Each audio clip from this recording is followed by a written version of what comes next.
नमस्कार, मिथिला स्कोप देख रहल छी अहाँ। अखन बिरौल अनुमंडल कार्यालय के परिसर में उपस्थित छी और पिछला दिन एकटा घटना अहाँ सब सुनने हेबै जे बुआरी कांड के नाम से प्रचलित भेल छलै और की घटना छलै और ओहि के विरोध में लगभग एक मास से लगभग 25 दिन से एतऽ एकटा सर्वदलीय संघर्ष समिति के धरना चलि रहल छै। ताहिमे तमाम राजनीतिक आ गैर राजनीतिक संगठन के कार्यकर्ता एतऽ प्रशासनिक महकमा के खिलाफ धरना पर बैसल छथि और की हुनकर मांग छै, किए बैसल छथि, की चाहैत छथि। आइ 25म दिन लगभग धरना के छियै और एके बारे में जानकारी लेब। सर्वदलीय संघर्ष समिति द्वारा जे आयोजित धरना छै ताहिमे सब दल के, सब पार्टी के, कएटा गैर राजनीतिक संगठन के सेहो एकरा समर्थन प्राप्त छै। और आओ चली बात करी जे की मुद्दा रहे और किए ई धरना एते दिन से चलि रहल छै। ओ जे घटना घटलै जे पुलिस के द्वारा अत्याचार भेलै तकर खिलाफ में ओहिठाम ओहो दरखास्त देलकै।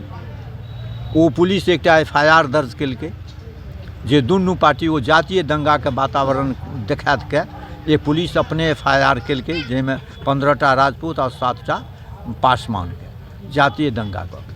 आ ओहिके बाद एकटा ओ पासवान से हरिजन एक्ट सेहो एकरा सब पर करा देलकै, राजपूत सब पर।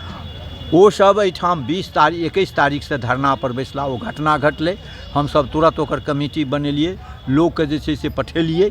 लोग जे छै से 17 तारीख के जे छै 16 के घटना भेलै, 17 के जे सरफी दास जे CPIM के एहिठाम अंचल सेक्रेटरी छथि ओ गेला, 18 के माले के एरिया सचिव मनोज यादव गेला आ 20 तारीख के महागठबंधन के लोग ओहिठाम पहुँचला। तकर बाद 21 से एहिठाम धरना शुरू भेलै। 24 तारीख के हम सब दल के लोग के कारण ई सार्वजनिक इशू छै ताहि दुआरे सब दल के लोग के बजेलियन और बजेला के बाद एकर कमिटी के गठन केलिए। तो कमिटी के जखन गठन भेलै तकर बाद तुरंत जे छै से SDO DSP राति में 25 तारीख के ओहि धरना के समाप्त कयल गेल। ओ कहलखिन जे अहाँ 1 सप्ताह के समय दियौ, ओहि पर में अहाँ सब धरना के समाप्त करू। केमा दिन छै धरना के? एहिठाम तऽ सुनि लियौ, शुरू से हम कहि रहल छी। ओ वातावरण भेलै। 26 तारीख के हमसब फेर 70-80 आदमी ओहिठाम जाके घटना के जाँच करे के लिए सर्वदलीय टीम फेर गेल आ सर्वदलीय टीम जाके देखलकै और सबटा बात केलकै जे हम सब बुझलिए जे SDO आ DSP साहब कहलखिन तो बात के समाधान भऽ जेतै। लेकिन जहन नहीं भेलै तकर बाद हम सब 12 तारीख के जे छै से रिपोर्ट तैयार कऽ के SDO के DSP के दिलियन और 13 तारीख के कलेक्टर साहब के दिलियन, SP साहब के दिलियन और IG के दिलियन दरभंगा।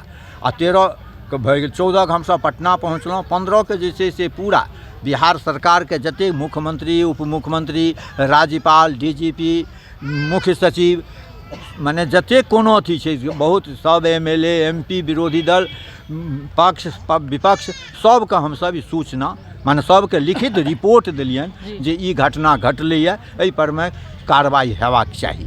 लेकिन जहन वो सब बात नहीं भऽ सकलै तकर बाद हम 30 तारीख के 30 दिसंबर के हम एकटा लिख के SDO के दिलियन जे अहाँ सबके आश्वासन के बाद कोनो कार्रवाई नहीं भऽ सकलै, एतेक हमसब केलहुँ। तकर बाद हमसब लिख के दिलियन जे 5 तारीख के हम प्रतिवाद मार्च निकालब, 5 जनवरी के। तो हमसब प्रतिवाद मार्च निकाललहुँ आ 9 जनवरी से हमसब अनिश्चितकालीन धरना पर जायब। तो हमसब 9 जनवरी से आज 26म दिन छियै, आज 9 जनवरी से हमसब अनिश्चितकालीन धरना पर छी। कारण जे पुलिस के एतेक पैघ ज्यादती भेलैए, आइ अगर मानि लिअ जे पुलिस एहिठुमका पदाधिकारी रहतै तो स्वाभाविक बात छै जे हम ओकरा पर में केस केलिए तो ओ हमर केस तऽ नहि लऽ सकै छै। अच्छा, आइ 26म दिन छै तऽ कोनो कार्रवाई एखन तक संतुष्टिजनक भेलै? संतोषजनक कोनो कार्रवाई नहीं भऽ सकलैए, ने केओ पदाधिकारी हमरा सबसँ आबि के भेंट केलथि हैं। अच्छा, बगल में अनुमंडल पुलिस पदाधिकारी के कार्यालय छनि कि अगल सामने से जाइत आबैत हेता कि धरना में एको बेर हुनकर एनाइ जेनाइ? नहीं, हुनका नहीं छनि, कारण हुनका ई पावर से हटा देने छनि, ई केस से हटा देने छनि, ताहि दुआरे हुनकर एहिमे हस्तक्षेप नहीं भऽ रहल। अच्छा, ओ इंचार्ज में नहीं छथिन। अच्छा, हमरा संगे राष्ट्रीय जनता दल के नेता छथि कैलाश चौधरी जी, हुनका से बात करै छी। अहाँ तऽ अखन सत्ता में छियै तऽ किया नहि एखन तक कार्रवाई भेलै? देखियौ, सबसे पहिल बात तऽ घटना अहाँके बहुत शर्मसार हमरा सबके कऽ रहल यऽ और तऽ एक दल के विषय नहीं है, नहीं एक व्यक्ति के विषय है और नहीं हम सब सरकार के विरोध में बैठल छी, नहीं कोनो पार्टी विशेष के पक्ष में बैठल छी।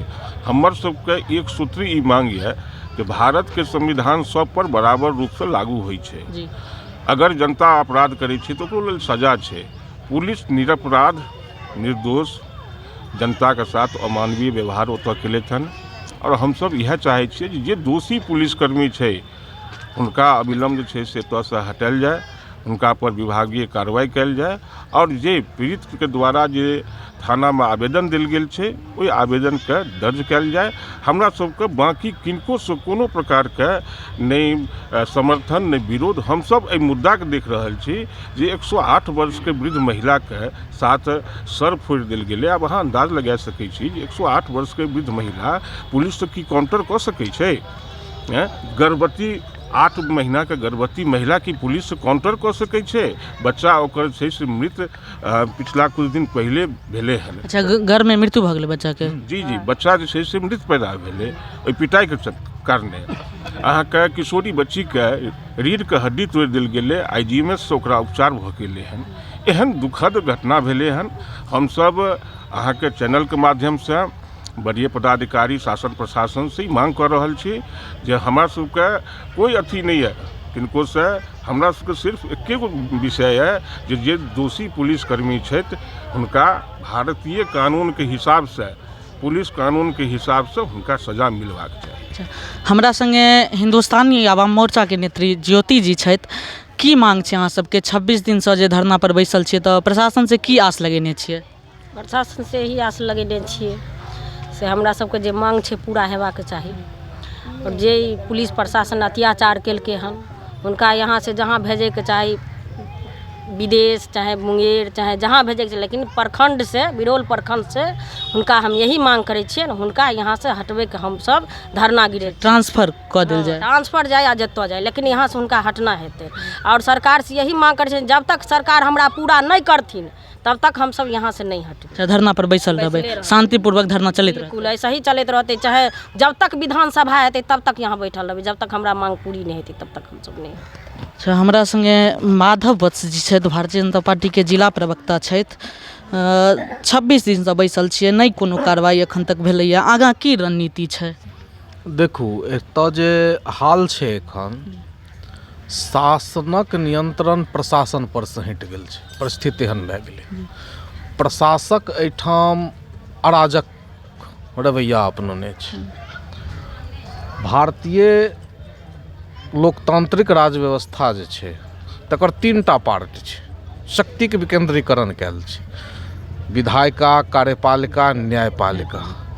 ओकरे तीनू के निर्देशानुसार तंत्र काज करै छै, प्रशासनिक तंत्र काज करै छै। तीनू के उठा के फेंक देल गेलै हन एहिठाम। जनहित के लेल प्रशासन छै एतऽ, सुरक्षा व्यवस्था के लेल छै, लेकिन प्रशासक एतऽ गुंडागर्दी करै छै। 4 दिन पूर्व एकटा शराब भट्ठीक उजागर अहाँके यूट्यूबर पत्रकार केलक एकटा। आब ओहि पत्रकार पर में SC ST एक्ट करा देल गेलै हन। किया?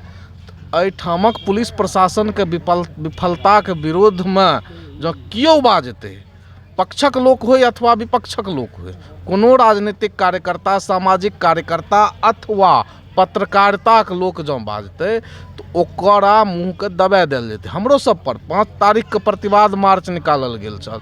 ओहिसँ 1 दिन पहले, 5 दिन पहले हम सब ज्ञापन देने छलिए SDM के, आ 1 दिन पहले 110 के तहत नोटिस कऽ देल गेलै। ओहि ज्ञापन में जो सर्वदलीय कमिटी रहे 23 आदमी रहे, 23 आदमी में से चिन्हित 5टा आदमी के लेल गेलै और 110 के तहत नोटिस होइ छै। हम सब जहन कहलिए जे ओकर प्रतिकार के लिए प्रतिवाद मार्च करबे करब तऽ रातों रात फाइल बदल गेलै, ओ 107 भए गेलै। नोटिस 110 के, फाइल 107 के भए जाइ छै। तऽ एहन विषय छै। तमाम अपरिपक्व अनुभवहीन पदाधिकारी के एहिठाम जमावड़ा भए गेलै हन। तमाम पदाधिकारी सिर्फ यह बुझि रहले हन जे हमर जतऽ पोस्टिंग भेल हन तऽ बिरौल के चारागाह बुझि रहले हैं। भयंकर असूली केवल उद्देश्य छै। जनहित, मानवता ऐसे कोनो लेना देना नहीं छै। जकर मतलब परिणाम छियै आइ बुआरी में अमानवीय घटना, बेलवाड़ा में अमानवीय घटना, सिर्फ प्रशासन अमानवीय घटना कह रहले है। तऽ अपराधी एहिठाम साइलेंट छै। अपराधी के अपराध कतौ नजर नहीं भेट रहले है। एहन कोनो केने होइ केओ दबंग केने होइ केओ सामंत केने होइ एहि टाइपक विषय कतौ नहि छै। आब एखन सामंत बनल छै एहिठामक पुलिस प्रशासन, एहिठामक प्रशासक। अच्छा, की मांग करै छियै वर्गीय प्रशासनिक पदाधिकारीसँ, जे की अहाँ सबके मांग छै? 26म दिन छियै। आज हमर सभक मांग पहले दिन से एहन जे अनियंत्रित अराजकतावादी पदाधिकारी छै ओहि पदाधिकारीके एतऽसँ हटाएल जाओ। बिरौल थाना जाहिठाम निरीक्षक हेबाक चाही थाना अध्यक्ष, ताहिठाम अवर निरीक्षक थाना अध्यक्ष, निरीक्षक थाना अध्यक्ष हो, और ओहि बुआरी कांडमे संलिप्त जे किओ पुलिस पदाधिकारी छै हुनका ऊपर विधि सम्मत कार्रवाई हो। हुनका विरोधमे जे हमसब प्राथमिक सूचना रजिस्ट्रेशनके लेल आवेदन देल गेल छै ओ रजिस्ट्रेशन हो, और पॉस्को एक्टके तहत कार्रवाई हो। 8 महीनाके बच्चा गर्भमे छलै, ओ बच्चा मरि गेलै, एखन धरि किछु नहि भेलै। यानी गांधी जी के 3 गो बंदर जे रहे से हाल वरीय प्रशासक सेहो एहिठाम भए रहल हन, जे जनाक्रोश क्रिएट करते। गांव गांवमे चर्चा भऽ रहलै हन प्रशासनिक रवैयाके विरोध, भयंकर आंदोलनक रूप समय से लेते। लेकिन हमसब जे सत्याग्रह छै सत्याग्रहके रास्ता अपनेने छियै, शांतिपूर्ण हमर सभक धरना चलि रहल यऽ, ई अनवरत एखन जारी रहतै। हमसब कच्छप चाल से चलब और लेकिन लक्ष्य लेबे करब। हम सारा अस्त्र जे छै लड़ाइके, जे भी लड़ाइके तरीका छै ओ तरीका हमसब अपनेने छी।